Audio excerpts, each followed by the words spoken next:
Hi, I'm Dr. Ken Henry, and this is Conservative Commentary.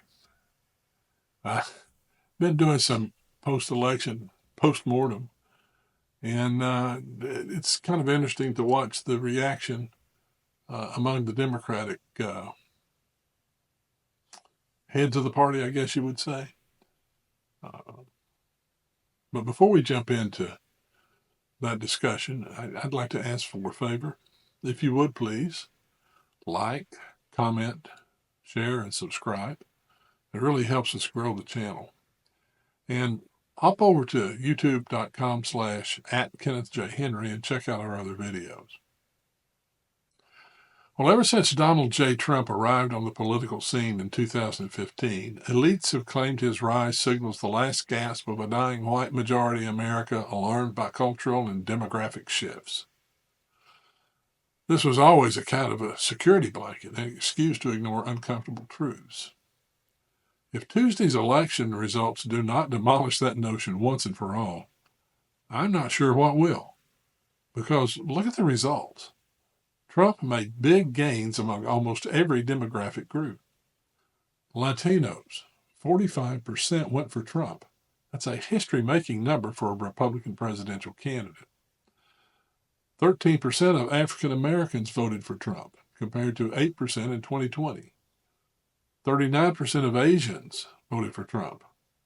46% of women. 46% of young people voted for Trump.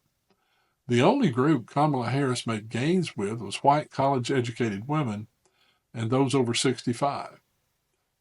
But if the media meltdown that followed Trump's extraordinary comeback is anything to go by, there is no end to that fever dream.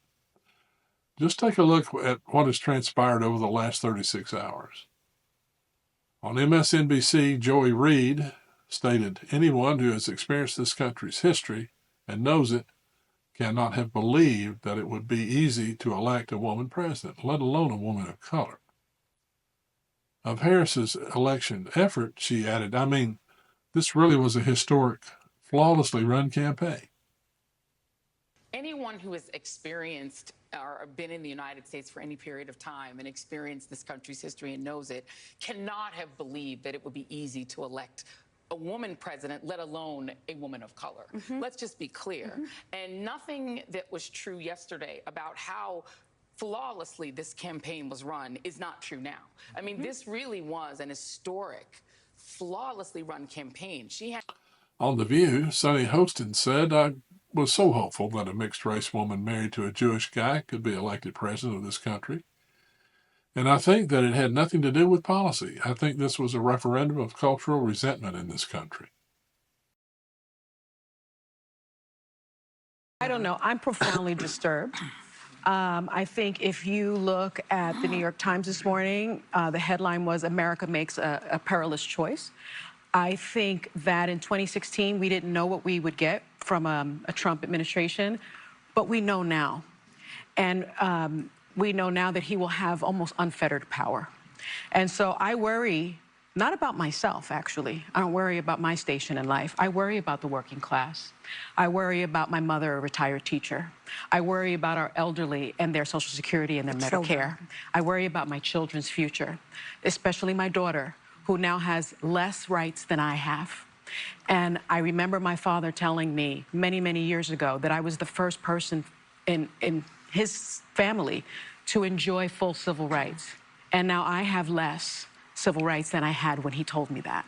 So again, I'm profoundly disturbed that the 14th Amendment of the Constitution did not prevent someone who participated in an insurrection from becoming president of the United States. I think that going forward, the convicted felon box on employment applications better be taken off, because if you can be the president of the United States, then you should not be prevented from employment in this country, because I remember applying for my jobs as a federal prosecutor, and there was a box for convicted felons. Well, and so that box better be taken off. And I think our healthcare system is now at risk. I think no fluoride for anyone. Yeah, economists have made clear that he's going to increase the debt by $7.75 trillion. I'm worried about mass deportation and internment camps, and I'm also worried about Elon Musk warning Americans to prepare for temporary hardship. I'm surprised at the result, but I'm not surprised. As a woman of color, I was so hopeful that a mixed-race woman married to a Jewish guy could be elected president of this country.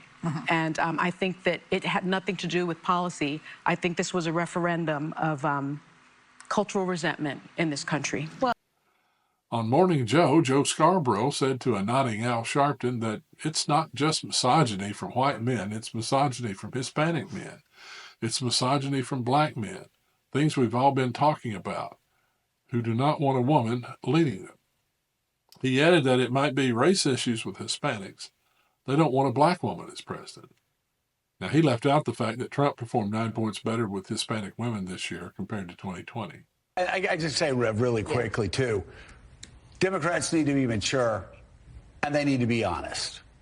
And they need to say, yes, there's misogyny. But it's not just misogyny from white men. It's misogyny from Hispanic men.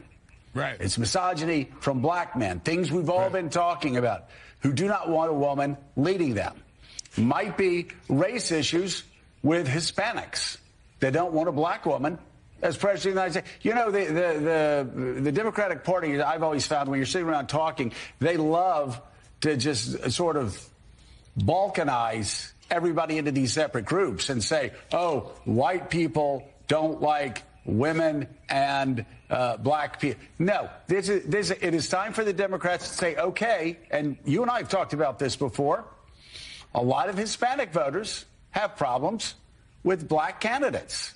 Right. A lot and of, with other Hispanics. You've got some that don't like each other. And some of the most misogynist things I've heard going on this Get Out the Vote tour came from black men. I mean, misogynist things. So you're absolutely right. It's not simplistic. And we've got to have real honest conversations about it. Real honest conversations. Laura Helmuth, editor-in-chief of the Scientific American, chimed in with a now deleted tweet. I apologize to younger voters that my Gen X is so full of fucking fascists. 54% of Gen X voted for Trump. The pastor and activist John Pavlovitz, who has 400,000 followers on X, declared, Kamala Harris was the perfect candidate, and she ran a beautiful campaign of joy, empathy, and unity. She just happened to run in a nation that is addicted to nihilism, cruelty, and division. Nicole Hannah-Jones, creator of the 1619 Project at the New York Times, warned that we must not delude ourselves in this moment. Among shifting demographics where white Americans will lose their numeric majority, she added there is a growing embrace of autocracy to keep the legitimate rulers of this country in power. Wow. I could go on, but you get the point. And their point is, don't blame Harris, blame the voters.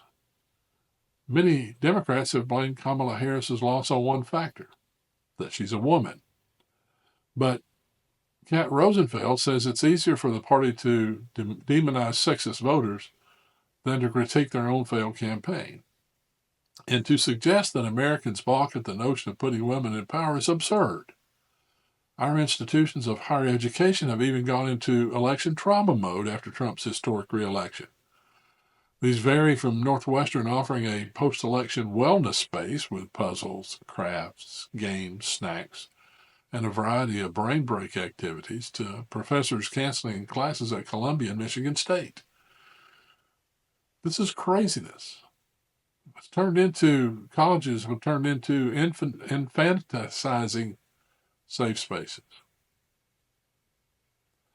Now, this all comes at a time immediately following a stunning comeback by President Trump. But I'd be interested to hear what your thoughts are. Please share them with us in the comments.